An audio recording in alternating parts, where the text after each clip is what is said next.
If your MCD shades aren't responding correctly, here's how to reprogram them. Start by grabbing your remote.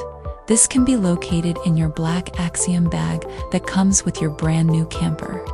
Then look at the top of your shade to find the gray receiver wire hanging down. On that receiver, there's a small black button. Press and hold it until the shade moves 4 times, then release. You'll hear 4 beeps, which means you've entered programming mode.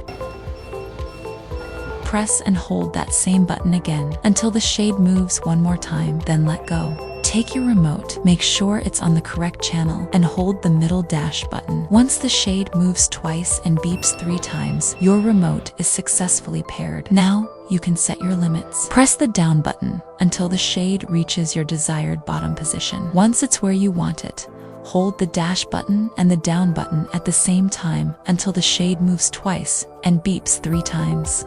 That saves your bottom limit.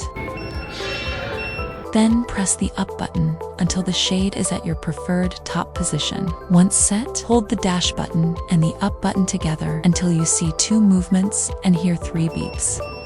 And that's it. Your shade is fully reprogrammed and ready to use.